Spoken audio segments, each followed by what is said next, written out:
Mr. District Attorney, champion of the people, defender of truth, guardian of our fundamental rights to life, liberty, and the pursuit of happiness.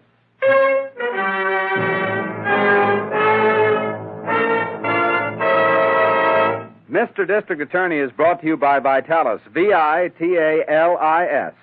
Vitalis, the famous preparation that keeps your hair well-groomed. And used with the speedy 60-second workout, helps you to keep your hair.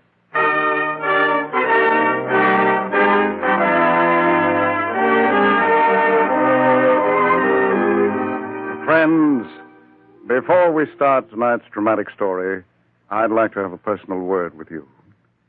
With our country at war, with each and every one of us determined to win this war, our government needs your material support. One way every man and woman can help is through the purchase of defense savings stamps and bonds. Buy a share in America. Buy all the defense savings bonds and stamps you can, this week and every week. Do your share in helping our country to win.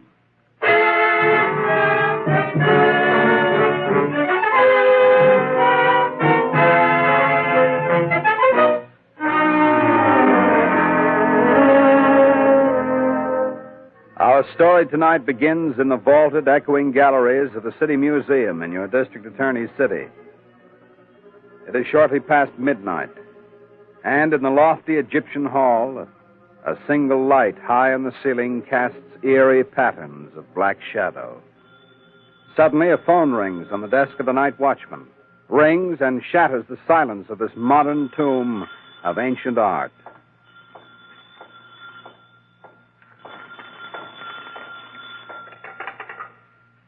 Hello? Hello? This is Patrick Cork, night watchman of the City Museum speaking. Hello? Hello? Well, don't be answering then. The devil take you for disturbing a man's rest. Now, what in the name of all that's holy? Who's that? Stop! Stop in your tracks or I'll shoot! Stop, I tell you!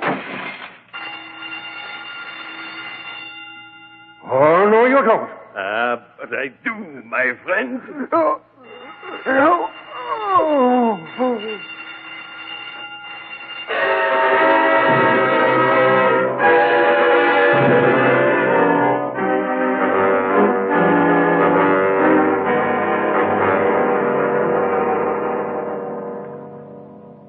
Well, what do you make of it, Chief? No watchman, no corpus delicti, no nothing. Yes, I know, Harrington. And we can't tell what's been stolen until the director of the museum gets here. Oh. Meanwhile, I want you to search this section of the museum. Yeah, okay, Chief, okay, I'll take a look around. Oh. But the boys from the precinct figure it was probably just some kids got locked in after closing time. Well, that wouldn't account for the disappearance of the night watchman. That's right. Those bloodstains there. Yes, and the telephone the police found off the hook. Mm-hmm. Now, they all seem to indicate he never left the building. No. Yeah, what did you find out about that phone call, Well, Chief? Miss Miller is checking with the telephone company now. But meanwhile, we've got to locate that night watchman. Yeah, or what's left of him. Yes, look in the Egyptian room first, Harrington. And that's where the night watchman's desk is. Yeah, okay. Hey. Hey, Chief, here comes somebody. Where? Oh, yeah. Oh, that's probably Anderson, director of the museum. Oh, yeah, okay, Chief.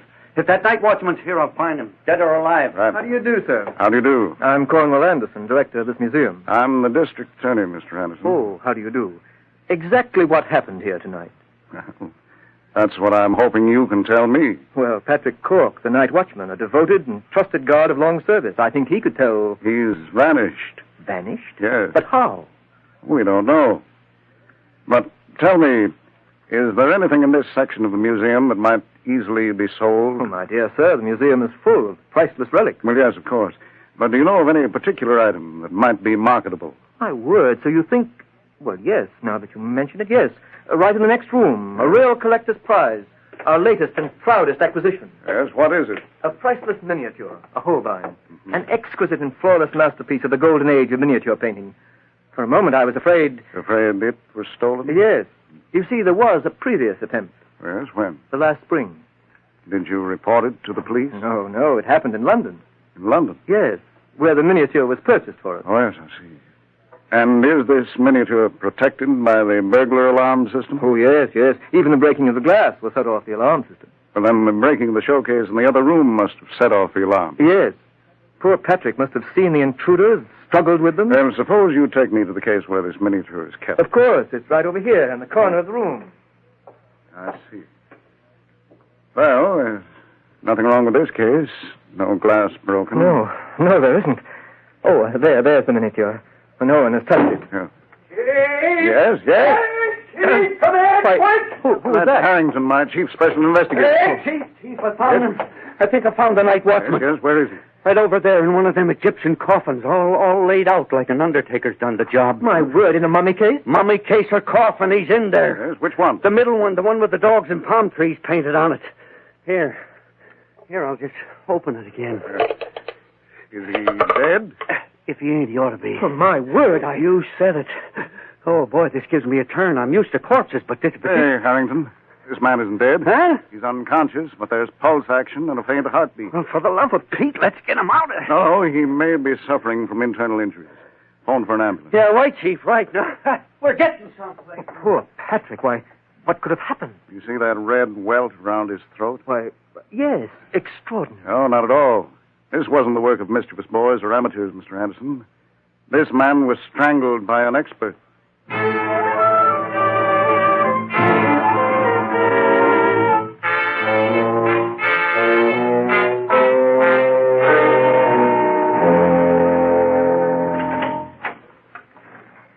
It certainly looks like this museum robbery was planned by some very clever crooks. Yes, extremely clever, Miss Miller. We're not dealing with thugs and gunmen. No. So any word from Harrington yet this morning? Oh, yes. He's on his way down here to the office. Mm-hmm. And he said something about Scotland Yard. Oh, yes. Chief. I wonder what he could have... Yes, this case has an international angle. Oh. You see, Anderson, the director of the museum, tells me there was an attempt to steal a prize miniature shortly before it was purchased in London. But, Chief, if there was a previous attempt, won't it be hard to check with Scotland Yard, what with the war and the heavy cable traffic? Yes, but fortunately, a yard inspector is over here now on other business. I met him just a few nights ago. His name is Essex.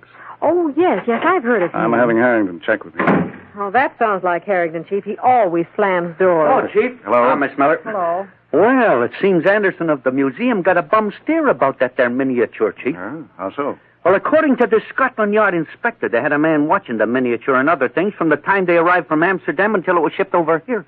Yes, and what happened? Well, nothing. Not a thing, Chief. You mean to say there was no attempt to steal it? Not a ghost of a snatch. Well, Chief, this case is beginning to go soft. Things are stolen, then they ain't stolen. Guys are dead, laid out in a coffin.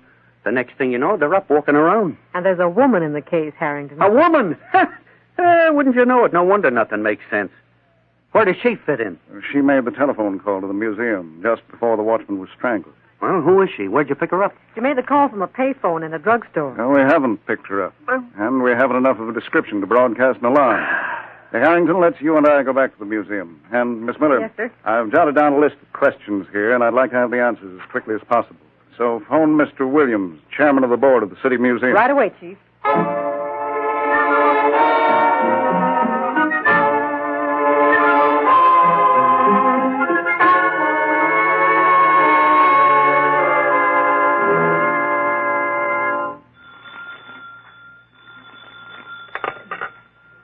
Hello. Oui, this is Pierre Jolet. Oh, oui. It was unfortunate. Well, we must wait. Oh, but no. The museum will be guarded extra well in the night. What?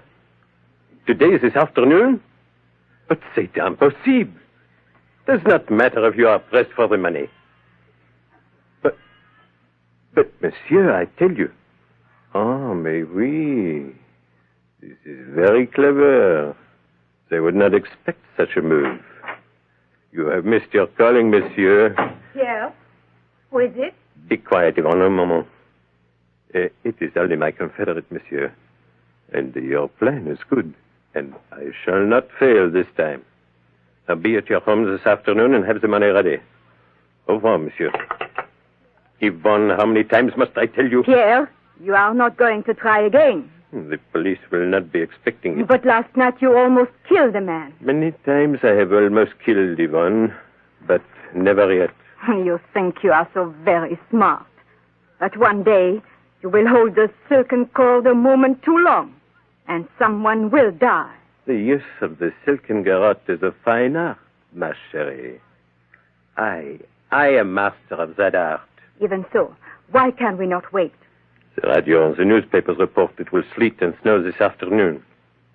The museum will be deserted. By tonight, we will have the money. I do not like this. You must do your part this one more time. You must talk to the guard. Keep him interested. Now, where is my cane? Fetch it to me, Yvonne. The cane? You mean the sword cane? Mais certainement. The noisy gun, it is not for me. You are a fool, Pierre. Do as I say, Yvonne. Bring the cane or I get it myself. And I use it on you.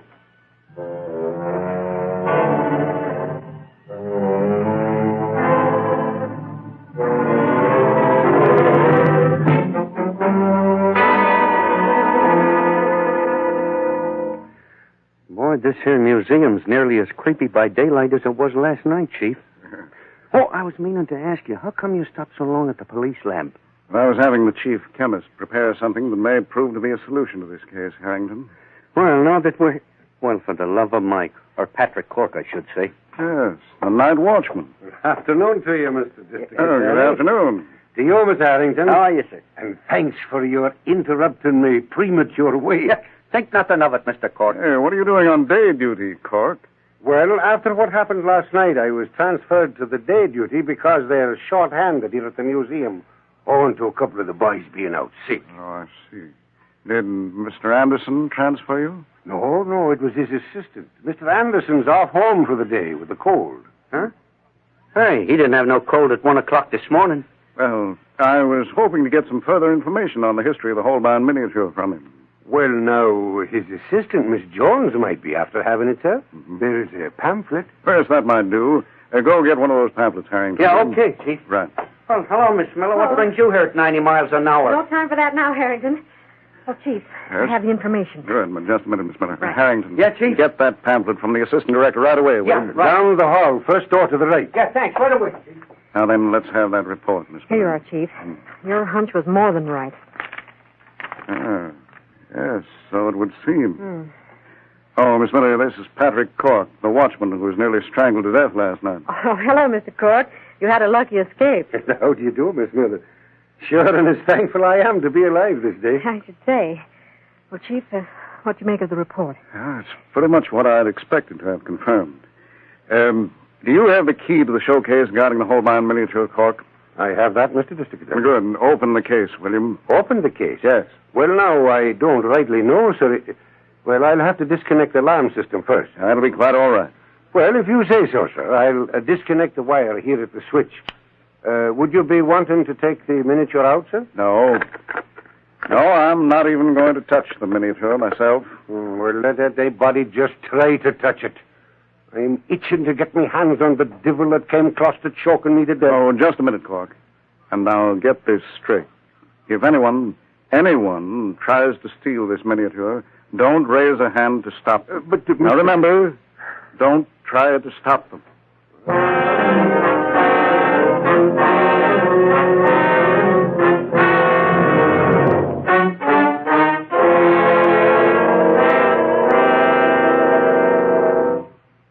Come on, Yvonne. It is almost closing time, and we must act quickly. The museum is deserted. Pierre, this may be a trap. Nonsense.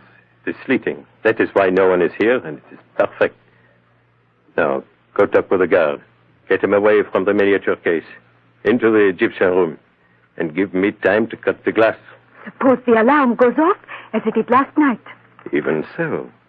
There is only the guard. I will take care of him. There he comes.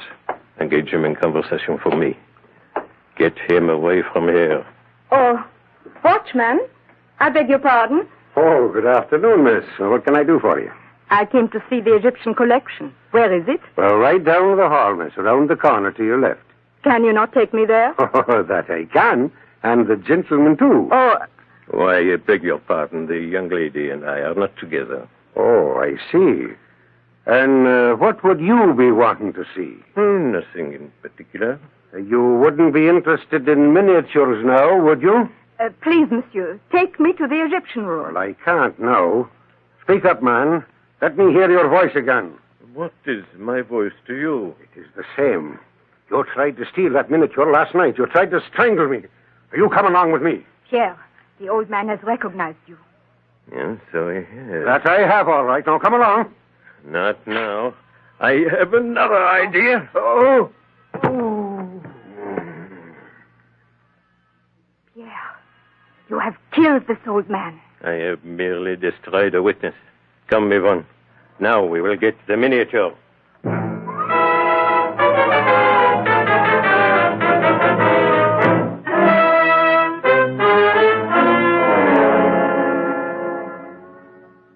Well, Patrick Cork has ignored your district attorney's warning. We'll learn the outcome and hear the surprising developments of this case in just a moment. But first, men, I think you'll agree that the quick way to succeed in your business is to look successful. For as you know, men who look successful, men who are well-groomed and confident, get attention mighty fast. And Vitalis helps you to look successful, helps you to look like a winner so that you're always ready when opportunity comes your way. Because Vitalis gives you good-looking, well-groomed hair. You see, Vitalis makes your hair obey your comb, makes it lie smoothly and smartly in place, and makes it stay in place all day long, all evening, but with none of that offensive, gooey, patent leather shine you see on some men's hair. Instead, Vitalis gives your hair a natural look, a really well-groomed look. So men, use Vitalis and have the kind of handsome hair that helps you register a winning impression in your business contacts and in your social contacts, too. Use Vitalis and have the kind of good-looking hair that helps win you the respect of men and the admiration of women. Why don't you get a bottle of Vitalis the next time you're in a drugstore?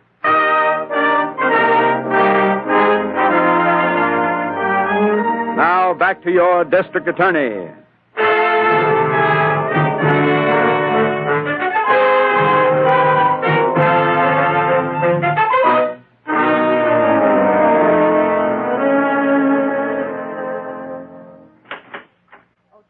Sergeant Goshen of the 4th Precinct is on the phone. He's calling from the museum. That's all right. I'll take it here. Hey, I'll bet you the trap's sprung, Chief. Hello? Worse than that, Harrington. Hello, Sergeant. Yes? What? The miniature is gone? Cork is injured? What? Seriously? Yes, well, get him to the hospital. Get him the best specialist in the city. Yes, I'll be there as soon as I can. It's all right. Goodbye. What happened, Chief? I thought you told the old geezer to lay off. Yes, I did. I should have known a man can't forget a lifetime of training in an emergency. He tried to stop the thieves. A man and a woman with a French accent. And got strangled again. No, Harrington. This time the thief used a cane saw. Ran him through. What? Well, what are we waiting for, Chief? They've grabbed the bait. Let's go get them.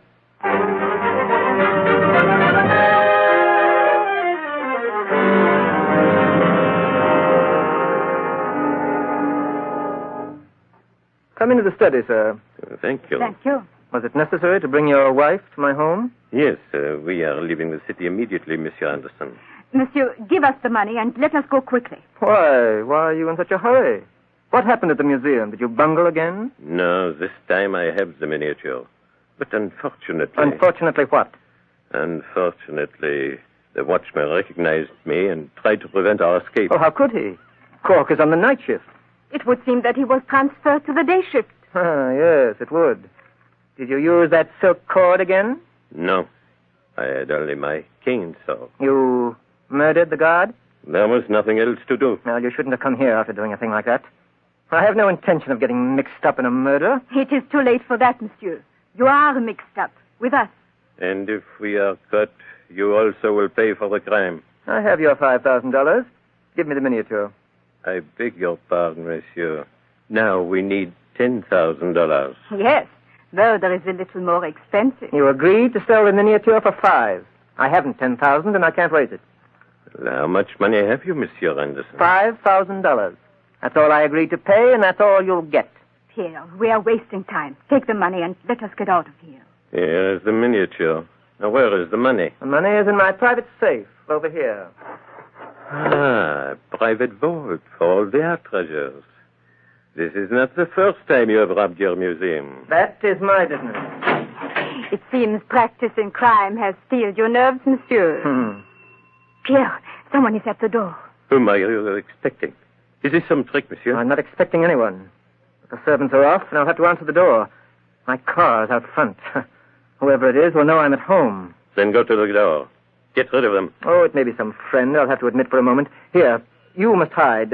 Get in the vault, quickly, both of you. Don't be ridiculous, monsieur. Hurry, get in that vault. Oh, here. Take this miniature with you. We have no intention of getting into your boat. It would kill us both. For once, Yvonne, you are right. However, we will take the miniature. I've no time to argue with you. You involved me in one murder. It is a trap.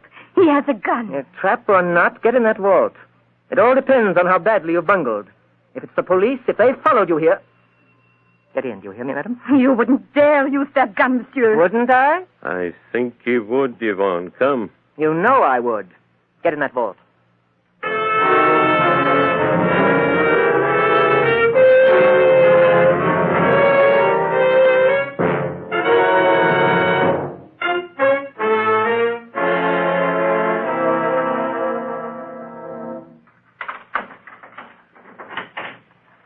Good afternoon, Mr. Anderson. Mr. District Attorney. Yes, and my secretary and assistant, Miss Miller. How do you do, Mr. Anderson? How do you do?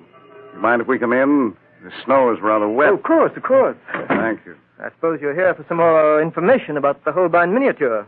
The miniature has been stolen, Mr. Anderson. What? Why, how did it happen? Had the police any clues? Oh, yes. Yes, there were quite a number of clues. Oh, I see you have a nice fire going in your study. Suppose we talk in there. Oh, yes, of course. This is terrible. I want to help in every way I can. Oh, Mr. Anderson, you're so pale. Are you sure your cold hasn't turned to grip? No, I don't think so. Perhaps you'd like a drink. I know this must be very upsetting for you. Oh, yes, I believe I will. Oh, will you join me? The whiskey is right here. Or rye, if you prefer. Some soda? Thank you. But if you don't mind, I'll have a plain glass of water. Oh, yes, of course. Well, that'll be enough water, thank you. Oh, Clumsy of me. I've spilled the water all over your hand. Quite all right, no harm. Chief, you're all right. Look at Mr. Anderson's hand. What about my hand? Look at them, Anderson. Why, they're turning purple. He's had the miniature in his hands, Chief. It must be somewhere in this house. What's the meaning of this?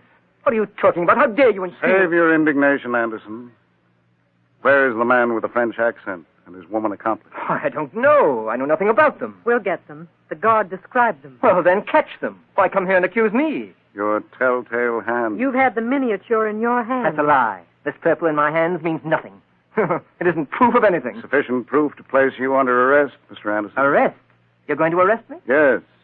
And on the basis of evidence I already have, I'll get a warrant to search this house for the miniature. You can't. You have no right. A perfectly legal right. Well, will you come with us of your own free will? Or must I call in my special investigator and have him handcuff you? Handcuff?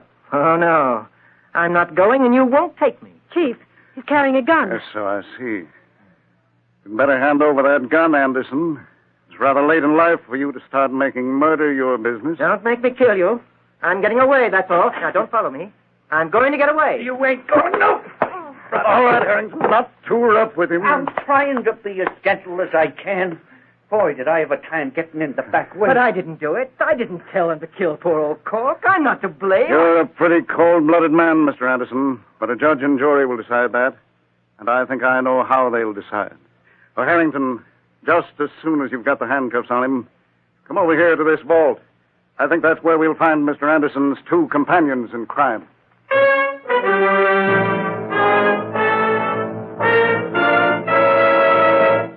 Before your district attorney tells you when and why he first suspected Anderson and the means he used to prove his guilt, here's a special message for every woman listening in tonight.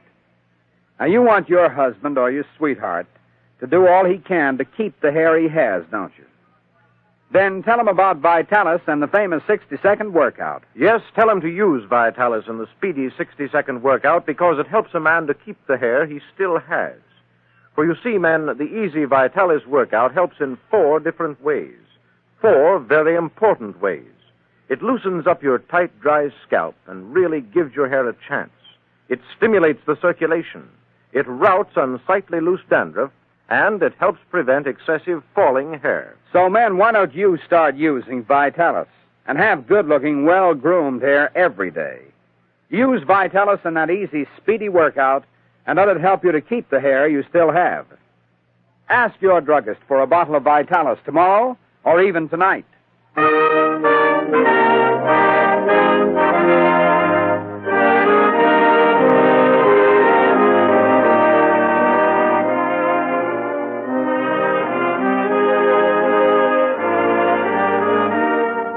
And now, here is your district attorney. Well, ladies and gentlemen, fortunately, Patrick Cork did not die. But Anderson, Pierre, and Yvonne were tried, convicted, and received long prison sentences for their crime. Oh, Chief, I think it was grand you knew Pierre and Yvonne were in that safe. Well, muddy footprints leading to the vault gave me that clue. Oh, and Chief, hadn't you better tell our audience why you suspected Anderson? Yes. His one simple lie caused us to investigate him. We soon discovered other art treasures had vanished from the museum and had been unreported. We learned that the city trustees were investigating and had already given Anderson a notice of dismissal as of January 1st. That and a need of money prompted him to take one last desperate chance. Yeah, Chief, and the trap you set for him was something. Boy, you sure caught him purple-handed. Yes, Harrington. And that was simply a matter of sprinkling the miniature with an almost invisible aniline powder dye, which causes the hands of anyone touching it to turn purple if they come in contact with water. What about next week, Chief? Well, next week, ladies and gentlemen, we again have quite a different case and one of the most baffling sagas of double murder this office was ever called upon to solve. The case of the bittersweet. So don't miss the case of the bittersweet at the same time next week. Until then, thank you and good night. And remember, buy defense savings bonds and stamps.